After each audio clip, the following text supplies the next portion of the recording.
an Unspoiled Network podcast. This is Spoil Me, covering The Magician's Apprentice, chapters 36, 37, 38, and 39.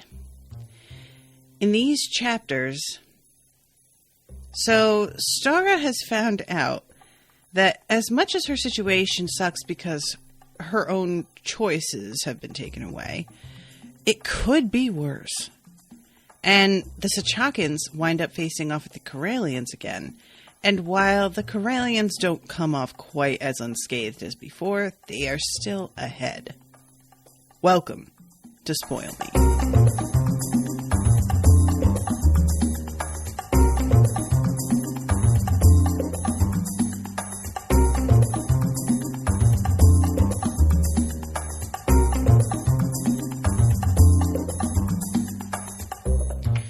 Welcome to the show, everybody. I am Natasha.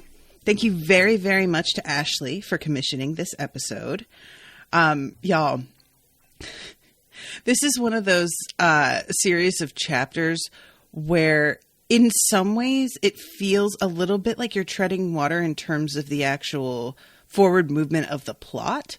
But there's like a fair amount of character stuff going on. And I feel like there's a lot of setting up also.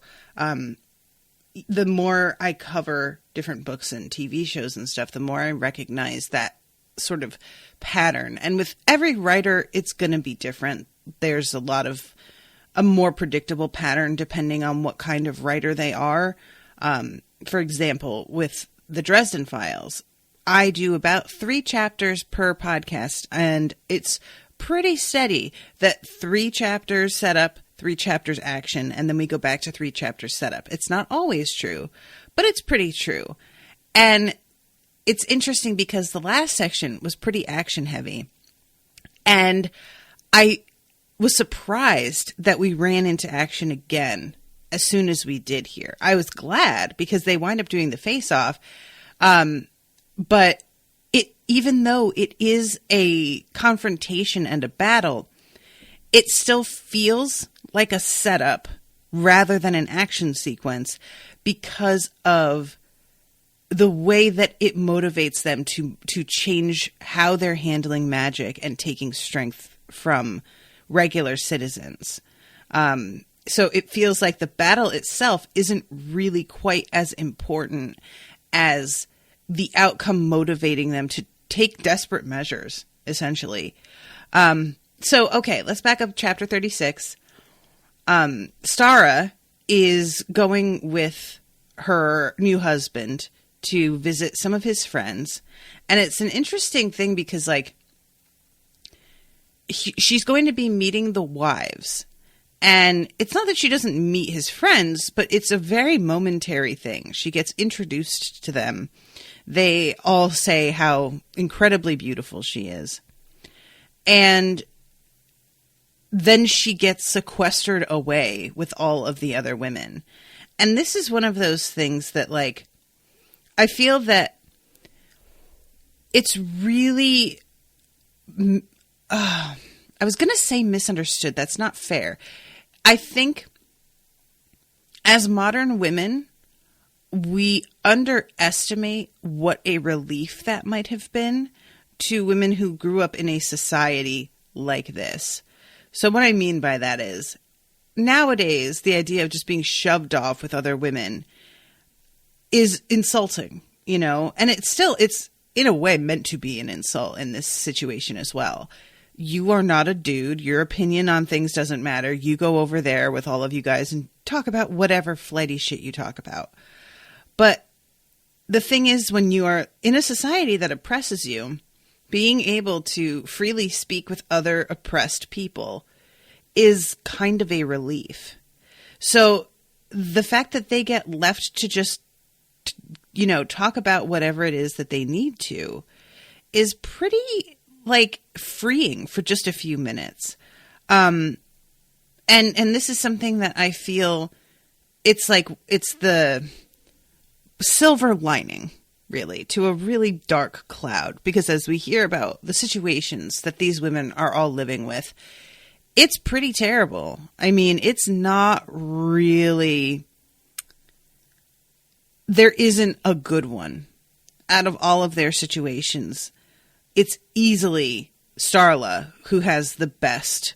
And even Starla, it seems this way to us now, and that could change. I don't anticipate her husband suddenly going left and being a terrible person, but I don't know. We really don't know the guy all that well. I feel if he were going to, it would have shown up by now, but what do I know?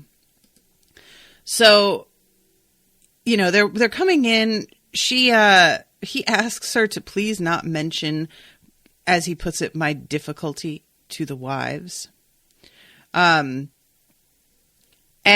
she's kind of scandalized, like she would ever say anything. And it's like, of course not. But I'm like, yeah, though, you might have, if they let you feel at ease. Like, I think you underestimate how much wanting to share the truth of your situation is going to feel good to you after a time living like this. The sort of thing that you think that is very private, that you wouldn't want to be putting on somebody else, is going to start to feel like a relief, So they head inside this building where he lives, his friend lives, Vora. And immediately Stara is just like, oh my God, this furniture is gorgeous. And it turns out that Matara is the builder, and he's one of Kachiro's friends. Sorry, I said this was Vora's house. It's Motara's house. And Motara, every time he builds a particularly good piece, he doesn't even put it out for sale. He just holds on to it. And she says something about how she wants to say that it's beautiful and compliment him. And Kachiro says he would like that. Yes, do it. Women do not usually take an interest in such things, at least not when they're around men. Stara frowned. Should I say nothing? Would it offend him more to voice an opinion? She felt a moment's disbelief that she was asking this. Since when had she cared whether anyone wanted her opinion or not? I really like this moment because I feel like this is something that people go through when they're trying to get used to a new culture. And when I say culture, I don't even necessarily mean a new country. A new culture can be just like starting a new job, or dating somebody whose family has different values than yours. And you have to sort of change the way that you would normally approach a conversation. And you have to decide whether you're okay with that and how much of yourself you are willing to sort of sacrifice for the sake of propriety in whatever situation. And this moment where she's asking if it's offensive to give her opinion, she's judging herself for even asking, but she's also being smart about this because she's trying to make this new life as easy on herself as possible. So as much as one might be tempted to just buck convention and be like, I'm going to do what I fucking want. Go fuck yourselves. There is an element of self-preservation here. And truthfully, if Stara were going to engage in any sort of behavior that was really unconventional or would be looked down on, the best thing to do, probably, in my opinion, is to act with complete propriety that has no inch for anyone to criticize or make claims about you. And then when you go and pull some other shit, there's going to be a lot of people out there who simply don't believe that you did what people are saying you did. And there's also going to be an element of well, I'm sure we don't know the whole story because I know her really well and she's never been anything but completely polite to me. So if she did XYZ, there must have been a really good reason. So I like the idea in a lot of ways of being as polite as possible and following convention as much as possible to people's faces so that you can do what you want in your own privacy. And even if it leaks out, there's the potential for nobody to really believe it or care, Because that's really the thing. That's what abusers do, right? They keep a perfect mask on so that they can go home and beat their wives or berate them or whatever. And nobody, yeah, right. Martin's over here says, what? No, he would never do that. He's such a nice guy. Exactly. And when you are somebody like who is entering into a culture that doesn't line up with who you are, you have to be able to turn those kinds of tactics to your own advantage.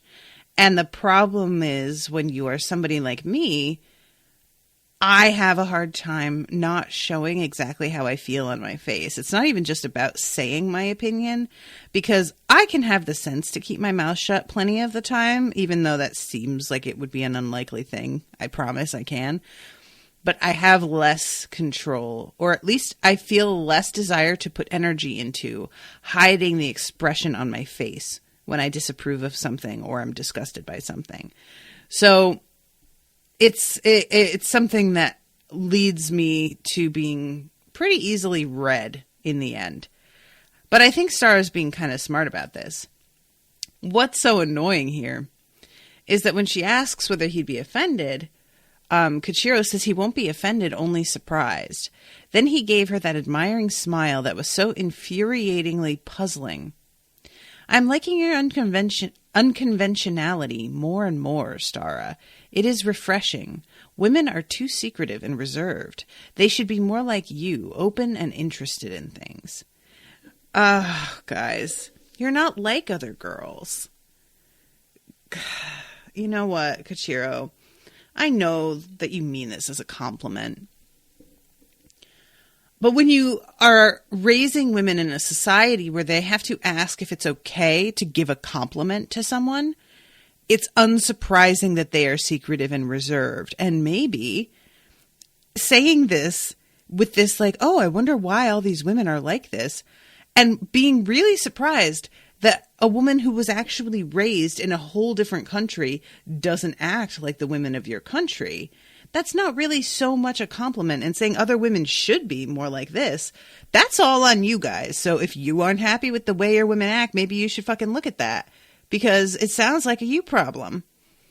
This is one of those things where, like, saying anytime a dude says something like you're not like other girls, it's just basically them being like, I don't really respect women, but you're an exception.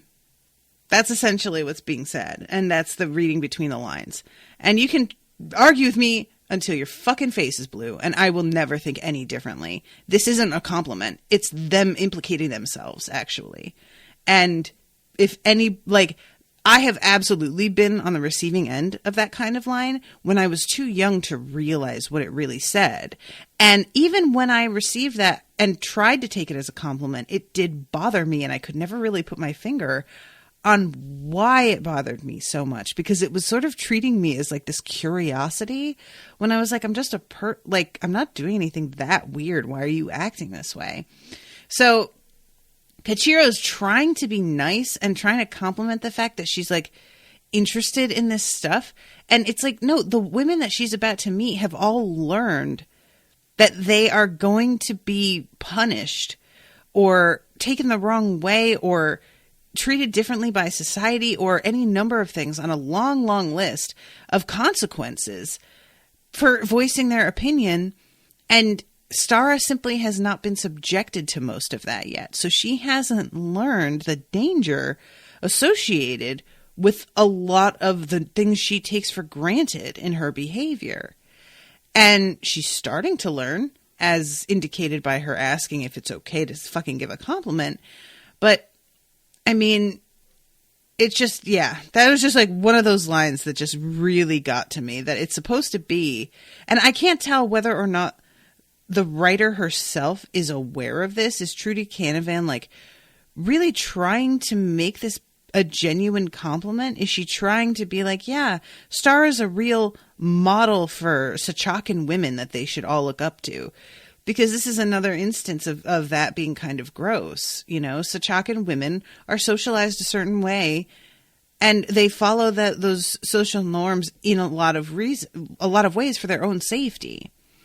So to then have this other character drop in and be like, oh, everybody should be like her. I don't think Trudy Canavan is backing up Kachiro's point of view here, but I'm not totally sure because Kachiro is supposed to be kind of a good guy. I don't know. I like to think it's even more evidence that Trudy did not mean for this to be taken at face value, because this scene is followed up by Stara meeting the other wives and finding out how bad things are with them. So it's sort of underlining that, like, yeah, I am not like other Sachakan women because I haven't gone through this shit. So we'll go there next. She meets these two men. They're very, flattering, just about how beautiful she is. They say something about him being late, and it's really funny. I confess it is my fault. I didn't think to tell my wife we were visiting until it was nearly time to leave, forgetting that she would need time to prepare. Stara smiled. She could have been ready in minutes, but Vora had insisted on taking an hour, quote, to teach your husband that he needs to be more considerate in plans that include a wife, unquote. Which, honestly, Vora, I'm 100% about this. Like, this is one of those things that might feel really petty, but when you look at the evidence of a man just being like, all right, we're heading out, and he never said anything to you, it's because he does not think anything you do on your time is important, and that you can drop everything and at a moment's notice and just head out, and he doesn't really care if there's something going on with you. So I think that she is right, and it could seem on the surface as sort of just like, oh, come on, just go. But it really does establish like a boundary that's important to have, and I like it. Just being taken for granted in any measure is not a good thing. You have to establish boundaries initially. And then if he does say at one point, would you be interested in heading over there? We'd have to leave now. You can be like, yeah, you know what? I can just leave now. And it would be a nice, like, concession, He realizes that you are doing him a bit of a favor, and it is a bit of a favor. But otherwise it's simply taken for granted. So she goes and meets the other wives, and she gets introduced to all four of them. Vora gets sent into the other room with the other slaves, and everybody starts complimenting her immediately because she's mixed and she has just this look to her that they all think is really exotic and beautiful. And they're asking her if she likes her home, if she likes her husband. She says that she actually does, and things have been going well. He's surprisingly good company. He's considerate and respectful. And there's this pause, and Aranira says, but? Stara shrugged. Nothing. Yet. Give it time. They chuckled and nodded. Good to see you're not too naive about marriage, Chiara said. Not like I was, though I was a lot younger, I suspect.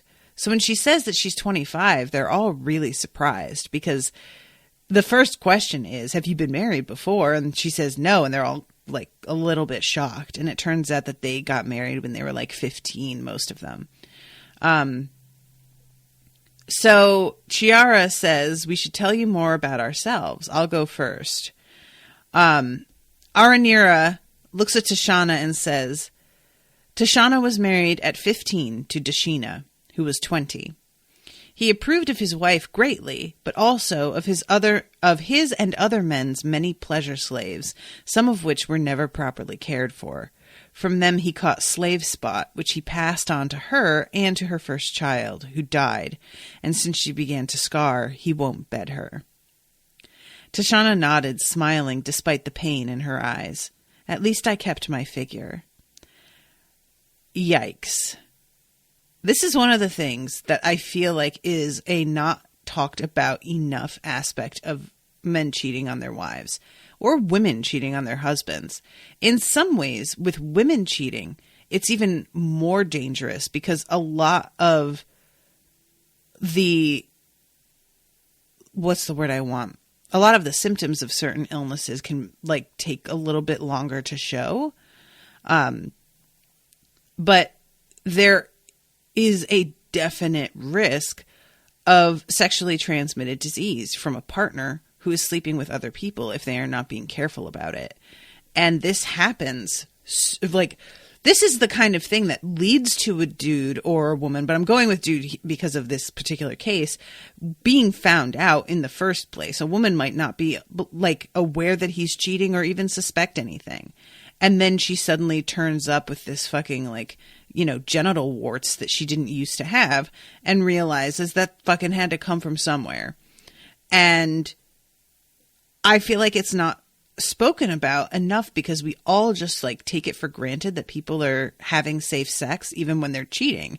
And there's no reason to think that. If somebody is willing to cheat on a spouse, they are not necessarily a responsible person. And especially if it was like a spur of the moment thing, they might not have been prepared with protection. So this is something that always really like upsets me when people try and act like you should just forgive a spouse for cheating. There's a lot of emotional shit that's attached to that, but there's also the fact that they could have been literally putting your health at risk, like your safety at risk. That's a whole other level of fucked up. And of course, you ask this kind of person and you could be, they aren't necessarily going to be truthful with you about whether they use protection or not. A lot of people don't like to admit it when they have had unprotected sex because they know it sounds really irresponsible, because it is irresponsible. But it's the kind of thing that happens a lot. So yeah, I don't know. This one got to me.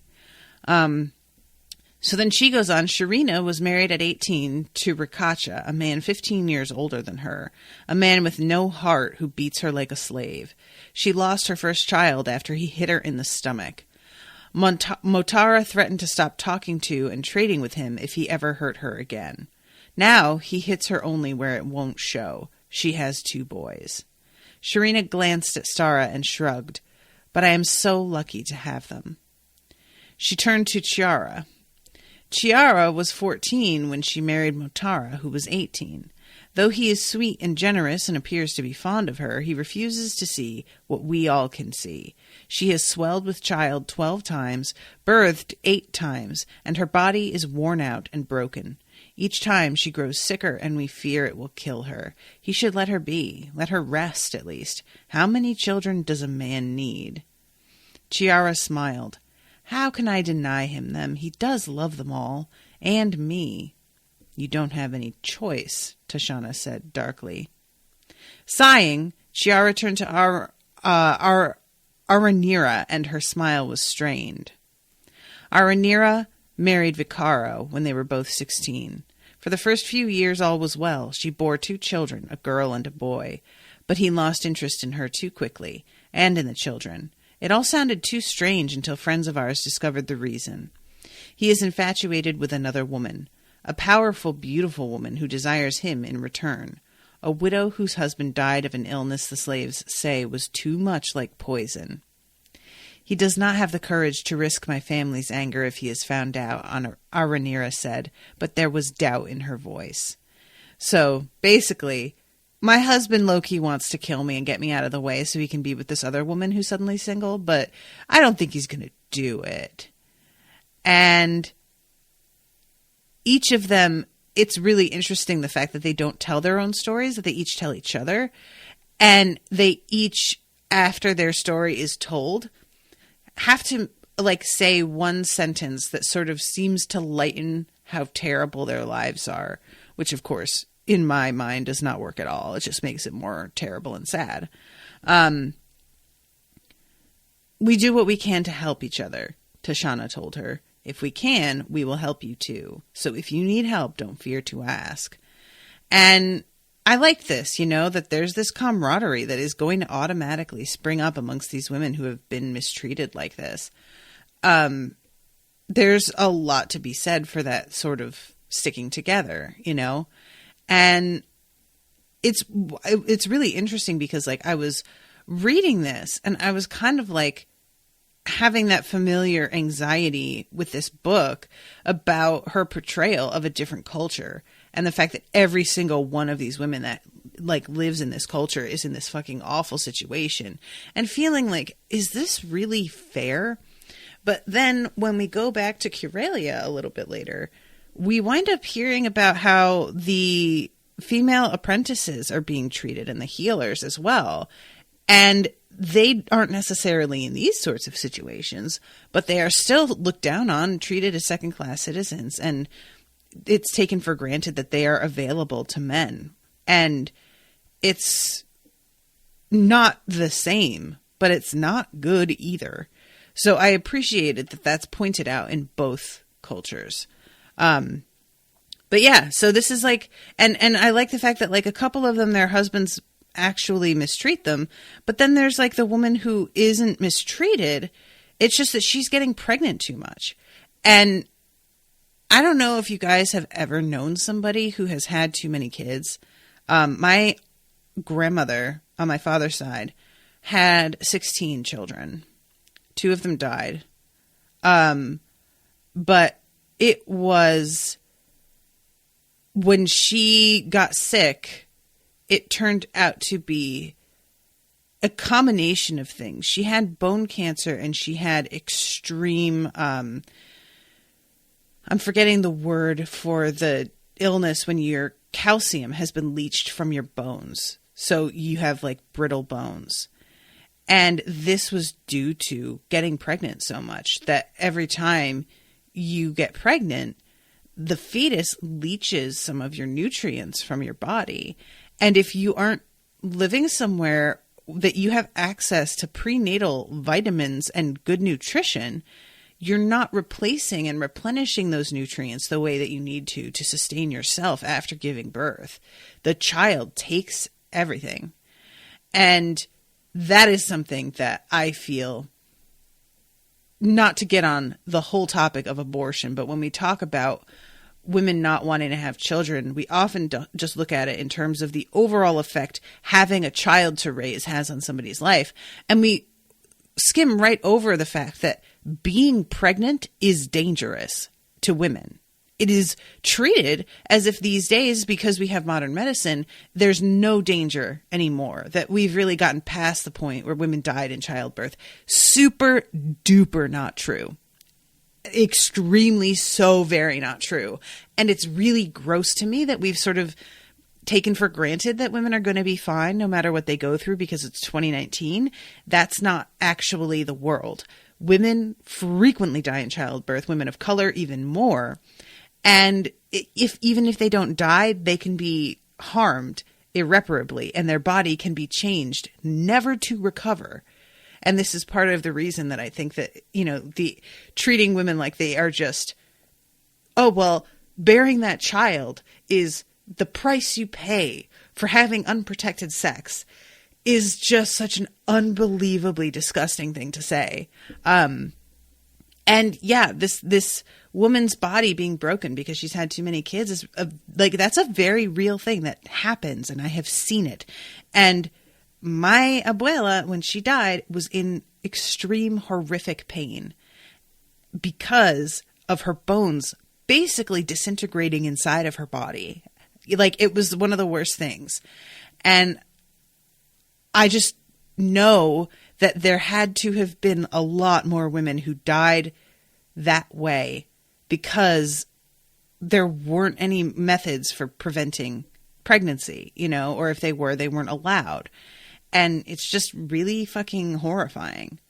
Yeah, Martin says, I work in healthcare. Part of my job is dealing with major hemorrhages in delivery suite. It's literally 2 or 3 a day. Exactly. Like, it is just the argument that, well, you can just, if you don't want a child, just give it up for adoption. You still have to fucking go through a pregnancy and give birth. That's not really better. If people would want to do that and choose to do that, then that is fine. But as somebody who had an abortion, like 15 years ago at this point, I did not want to be pregnant. It wasn't just about the child. It was simply, I don't want my body to go through that. And you know what? Even though I didn't wind up staying pregnant, my body still has not recovered from that. I still have long-lasting reactions to having been pregnant just for the few months that I was. It doesn't fucking snap back all the time. It's pretty rare for it to snap back. In fact, those exceptions are paraded around as something that woman earned through hard work, and it's not. It's a pure stroke of luck. Just is.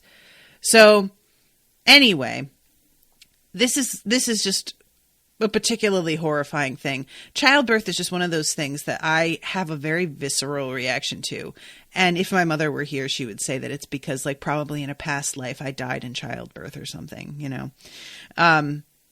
So she's leaving with her husband, and Kichiro points out this dude who is a map maker. And we wind up meeting him again later, and he shows off some maps that he has made that are really beautiful. And he asks her, what do you think of our young friend? And she says, well, I haven't spoken to him. And he says, but he is good looking, don't you think? And she looks at him, and she thinks, was this a poorly disguised test of her loyalty? And finally she says, he says, I do not mind if you find him attractive. And she says, I could never find him as handsome as you.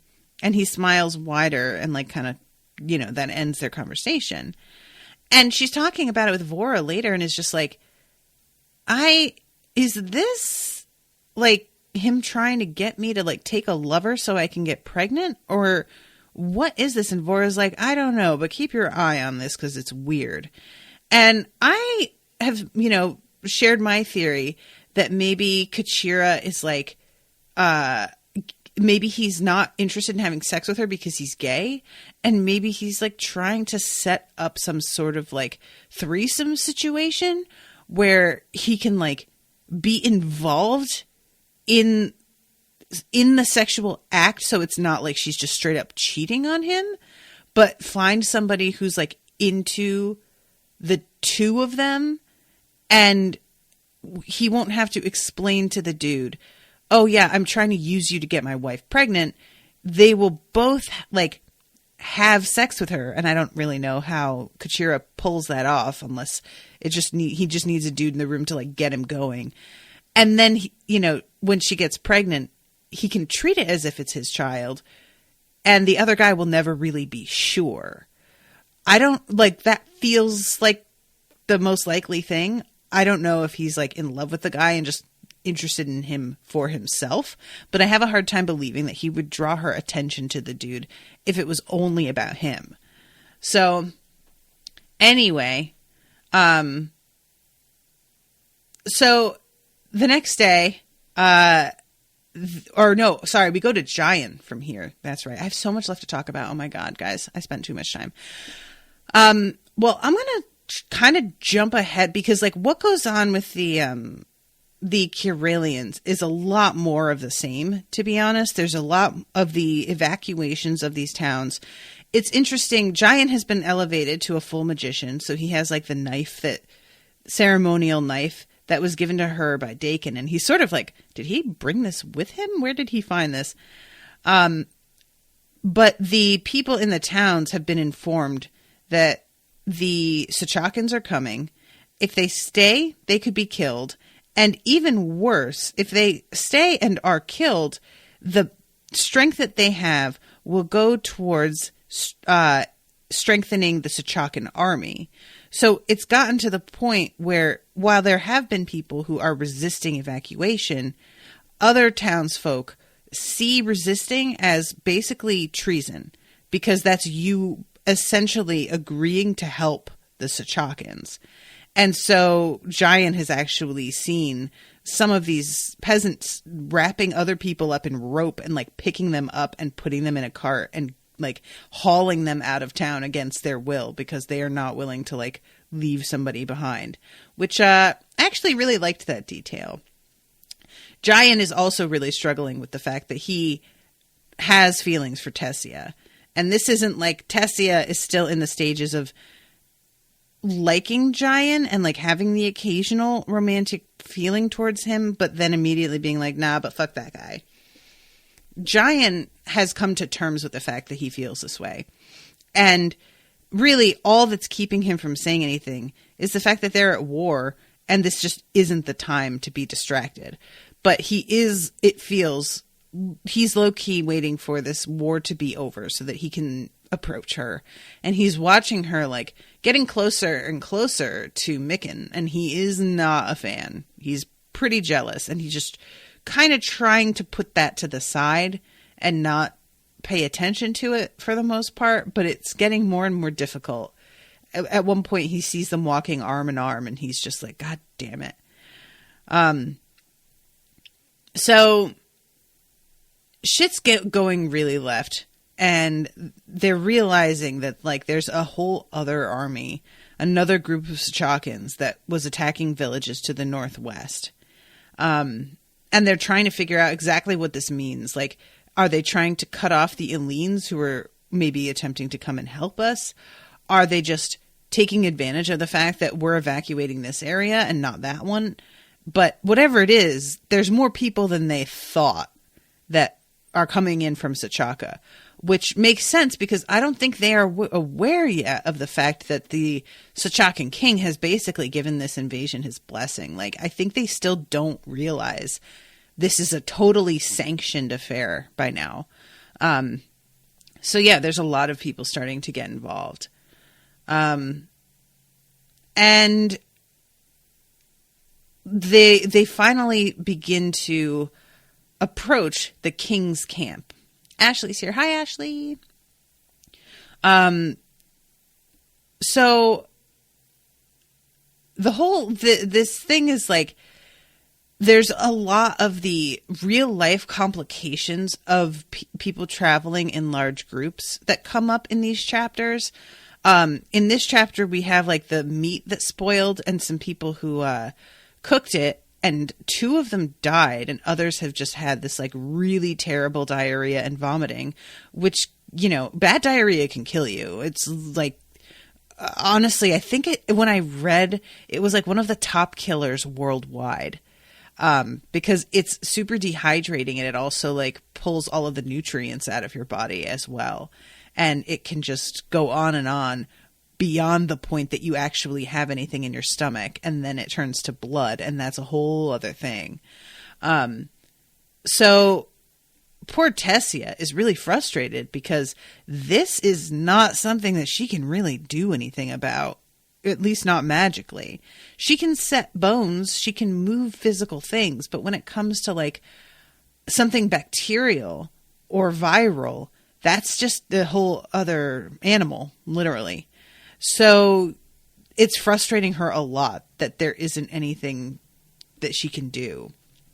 And let's see. Tessia's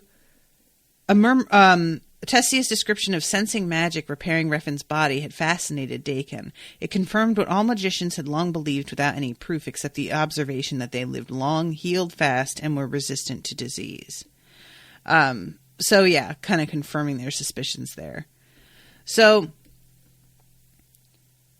we have this moment with Tessia and Dakin, and he sees that she's super worried and is asking her what it is specifically that she's thinking about.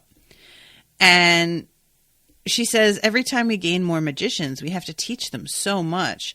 Not just Ardalin's method, but not to wander off or who's in charge. Do we have the time this time? And then she says, Lord Ardalin taught us how to give power to another magician, and he died at the pass. Would the Sachakan who killed him have had the chance to read his mind and discover the trick? Dakin shook his head. Mikken said his master was killed instantly once the shield was overcome. And she says, well, I guess we should be thankful for that. And Dakin's like, we should, but I don't think that even if he had read his mind, that he would have understood what he was seeing in those images. And, you know, we have to just hope that nobody else gets captured so that there isn't a more detailed explanation in their memory. And they go and see the king, and essentially this boils down to the king allowing them to ask the public for help with getting strength. And it's a real, like, I was very relieved to see that they were sort of bending this rule here, but I'm also extremely curious why this magic is so lost by the time we get to Sania. Why is it that there is literally nothing about this that, like, anybody in the guild seems to be aware of in terms of, like, the higher magic with the blood? They still know that you can, like, put your hand on somebody's shoulder and empower them that way. That is something that we see, like, Regin doing when he's going up against Sania. But the blood magic, I guess, is just considered, like, barbaric. And it's like they just, nobody does it anymore,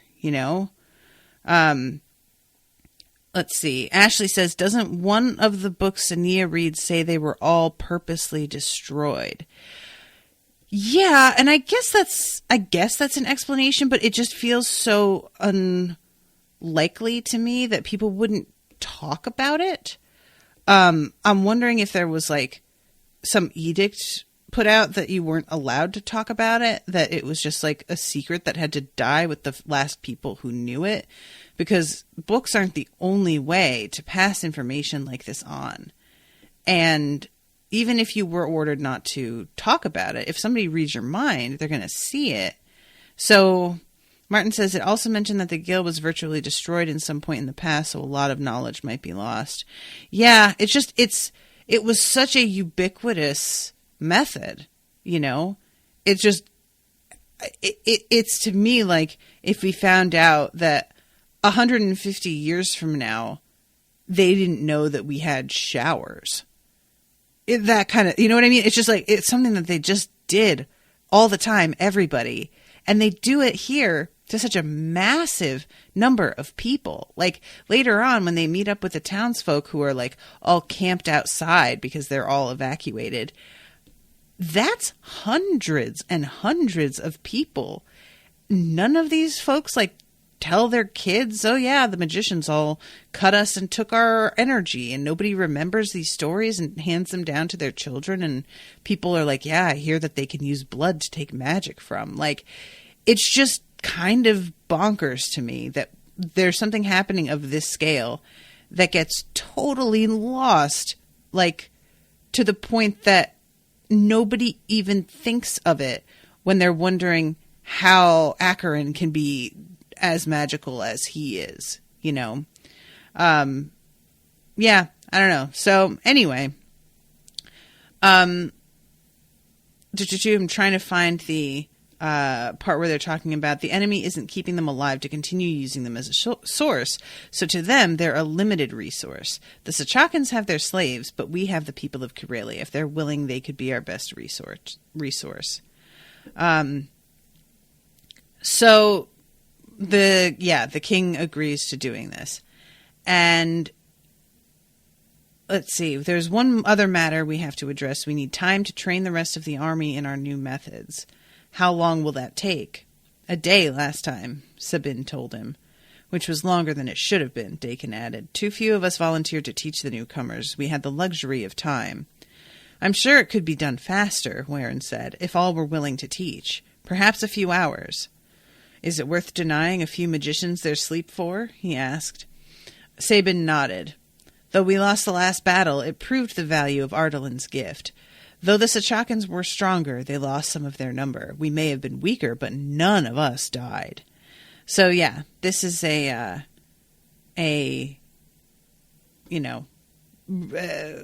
coming to an agreement about not only taking energy from ordinary people, but also deciding to continue with the tactic that they have been using of splitting into groups. And there are some other people here from other countries as well. And one of them is the one who brings up the idea of the blood gem, because they're all very frustrated by the fact that they can't mentally communicate because they'll be overheard. And this dude, Varno, is like, oh, BT dubs, I have a way around that. And he shows them the ring, which we've seen exactly how one of those is made. And they're all just like, no shit. So this is a really valuable thing. And then we jump to the watching of the battle itself from Hanara's point of view. Martin says, in real life, Romans had plumb toilets that we didn't reinvent till 1,000+ years later. I guess that's true. Ashleigh says, I think it's less like a shower where there's a physical evidence and more so akin to something like ancient building methods. Yeah, I guess that's true. Yeah. Yeah. I guess there's tons of stuff that we've lost. That's fair. We don't know what we don't know. So the Karelians basically, they do a sleep attack. Like all of the Sachakans are literally in bed asleep, and the Karelians just come on in. And this is a weird scene, guys, because Hanara is just such... I actually really like what Canavan is doing with Hanara in making him somebody that, like, you're not really liking. The more and more you learn of him, you have, like, this instinct to pity him. And that's not unfair, and I think it's correct.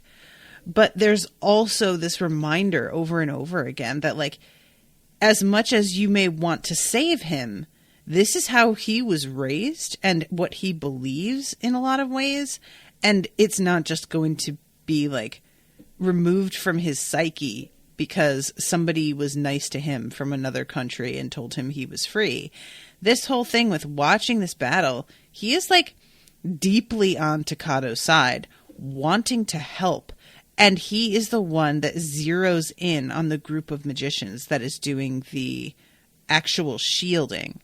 And that is what winds up causing the Karelians to sort of fall back, because they're doing really well. The fucking Sachakans get pretty, like, crushed. There's, I think, 2/3 of them that wind up dying.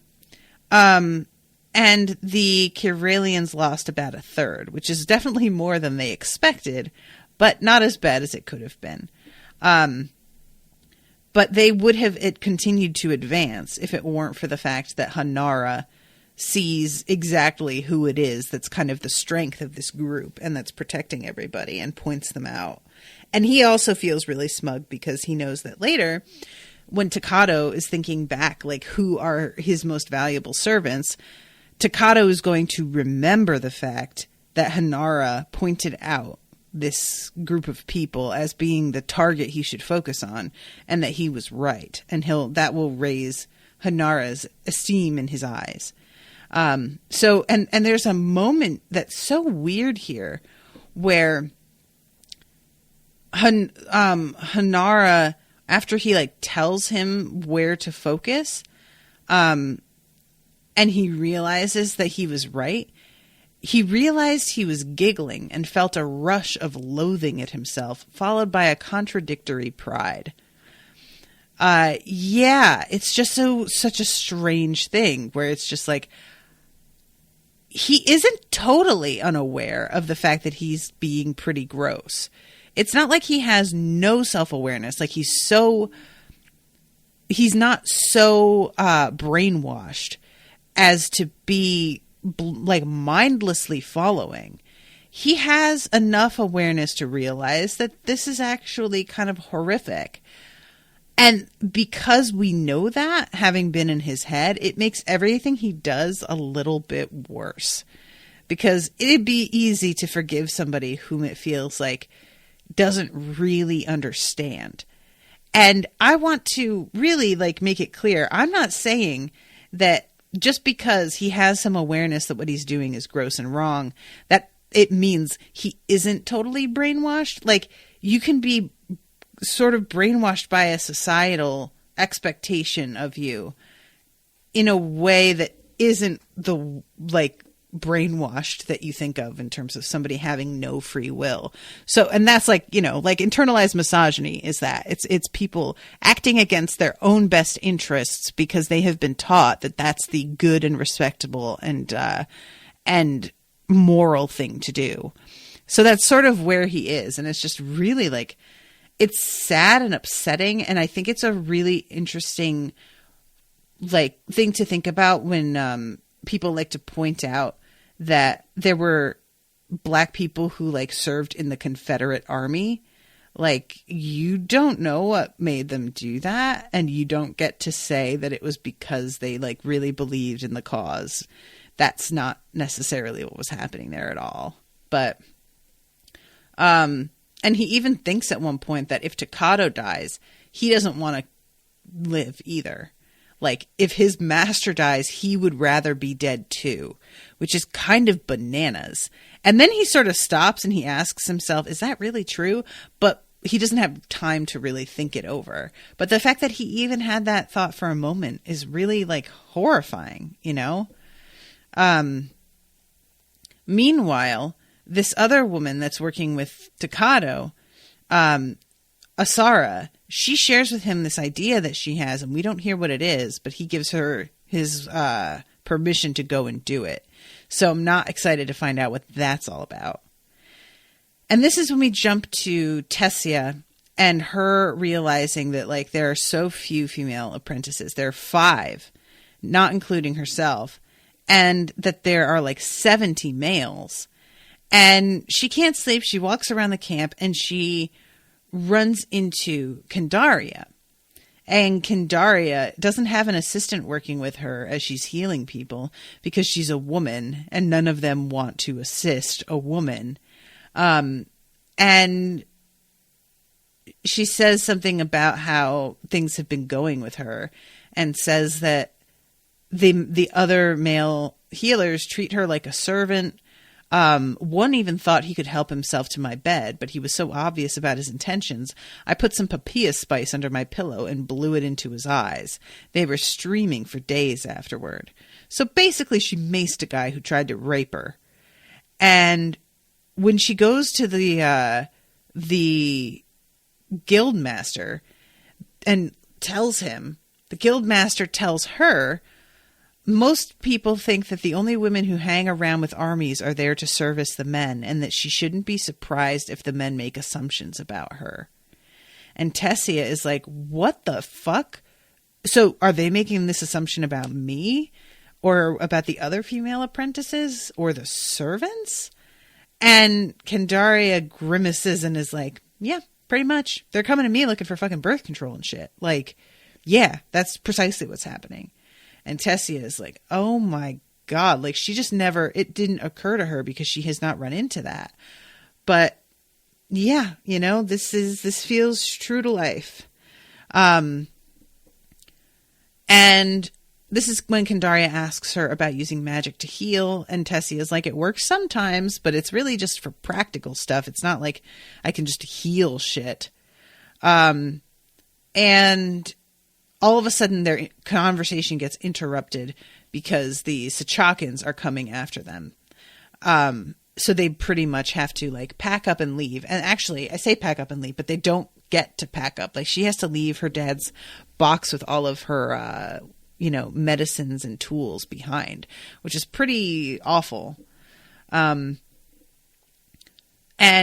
as they are getting ready to head out, they get met up with by the remaining Kiralians, and she is a little bit floored when she realizes how few of them have made it back. Like, it's not a minority. They only lost a third. They're still doing, but they didn't lose anybody last time.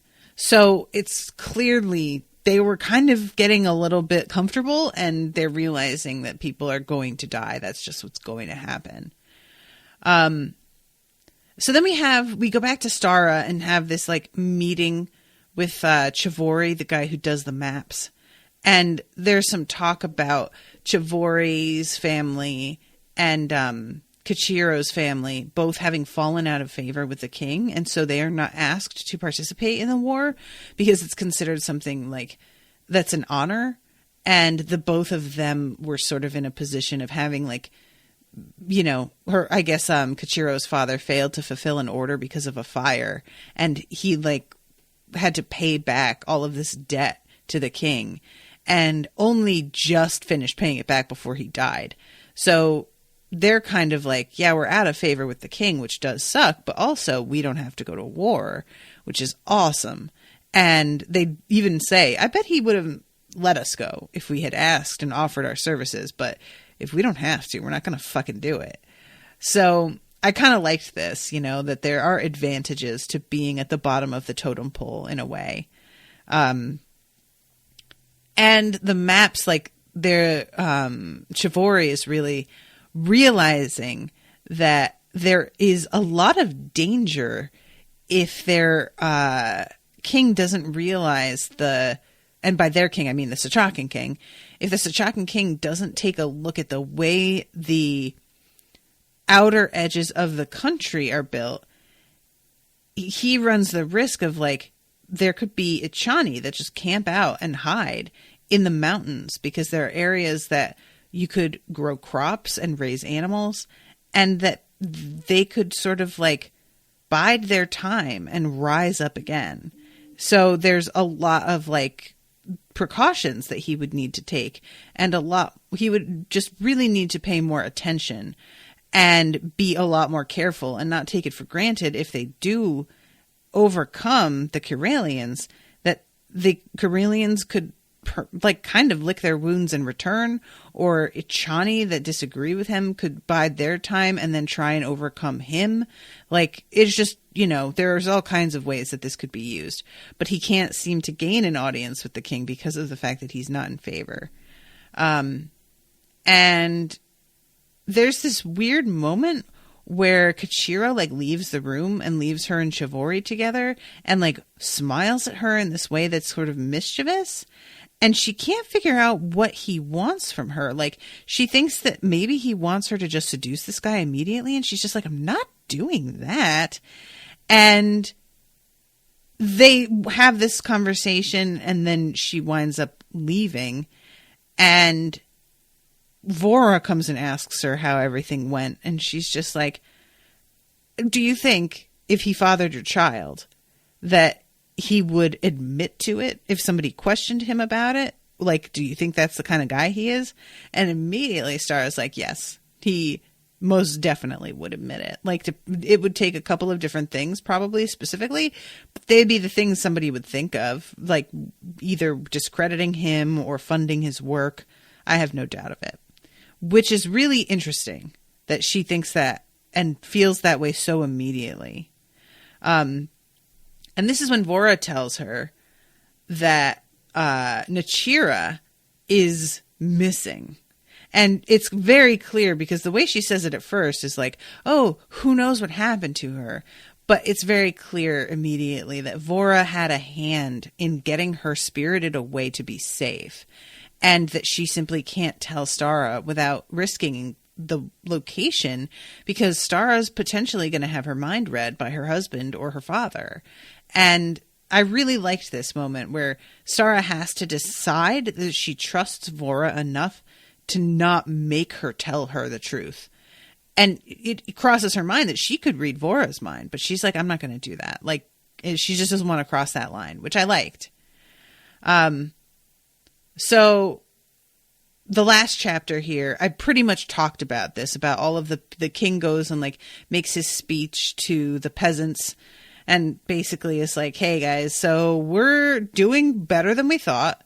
We're not like outright winning, but we're kind of winning.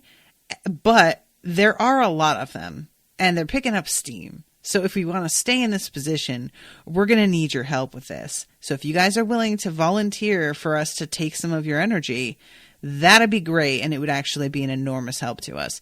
And it's really immediate that all of the people are just like, fucking yeah. All right, sure. Go ahead. Like, they don't actually have to be the ones out there fighting, risking their lives. They can just volunteer some of this energy here and then go back to their tents with their families. It's kind of an ideal situation for them in a lot of ways. And it's a long line. Like, there's a lot of people. And at one point, there's this weird thing where this little kid comes up and tries to get Giant to take his energy. And Giant is just like, dude, you're a kid. I'm not doing this. Like, no.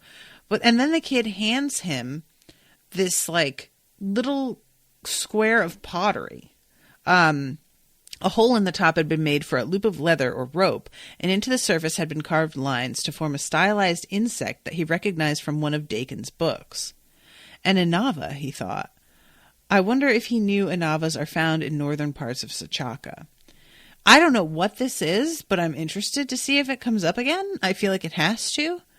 And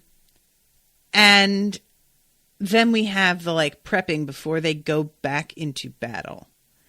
And that is when the chapter ends, is Giant watching Mikan and Tessia walk away arm in arm and being like, God damn it, I'm annoyed by this, but I don't have time to think about it because I might die. And that's the end of the chapters. So, yeah, big battle coming, guys. I'm pretty excited about it. I really don't know. I mean, I figure it's a given, right, that Kylaria wins, but I know that we have like heard about Kylaria decimating part of Sachaka and turning it into a desert. And I'm like, is that a result of them having taken all of this strength from all of these peasants? Like, I don't know if that was this battle or if it was something else, but I guess we'll find out. So thank you guys all so much for listening. Thank you to Ashleigh for commissioning this episode and for hanging out in the chat, and Martin as well. And I will be seeing you soon with a new episode. So until then, toodaloo, motherfuckers.